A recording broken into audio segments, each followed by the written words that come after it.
Hey guys, how's it going? I'm going to show you really quick how to fix the lower seat trim on the driver's side front seat of most 2012 to 2018 Dodge Grand Caravans. A lot of them break. It's a super short video here.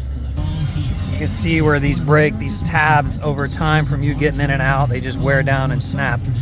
And then it's just hanging here. Some people try to glue them, but the glue never lasts. Might as well just buy a new one.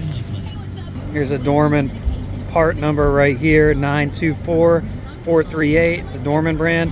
I believe we bought this one on eBay. I think it was like 57 bucks.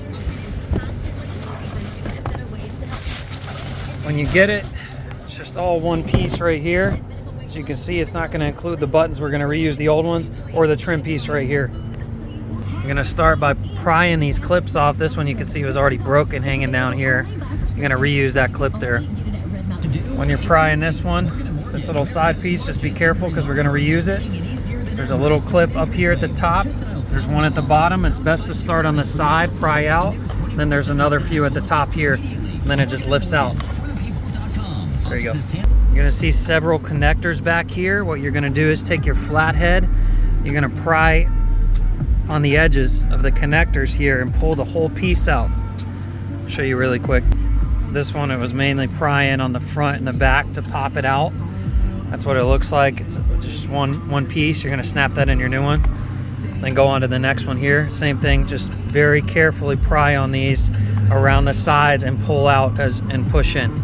The next larger one pops out. You can see it has 4 snaps to connect it. This one was already broken, so there's nothing we can do about that, but that's a whole piece as well.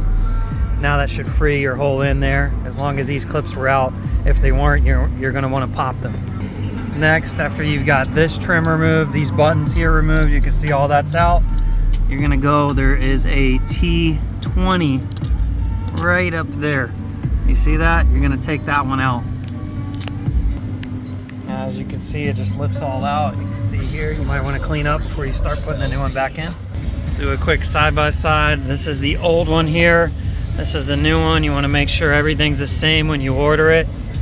Everything lines up. We're gonna go ahead and start putting it back in. Because this old one was broken, we didn't have to remove this, but because the new one is one piece, we're gonna have to take a T50 and remove this bolt where the seat bolt is. Once you remove the T50 bolt, now you're ready to slide in your new piece. Let's start by replacing each one of these buttons here. Just gonna snap back in the way it came out. Get these tabs on the edges just as you push in slightly so they snap in. And your buttons should look just like this when you replace them. Next, you're going to line this tab here right there with this bar here. This little tab slides on to this bar here, and basically that holds this up where it needs to be. You can see, line this up with this hole here, and this is on the back side, and you want to snap that in and push in. There's another clip. Got that tab lined up. I pushed in to snap it in. It's in the front. Now we're going to replace that screw that was right here.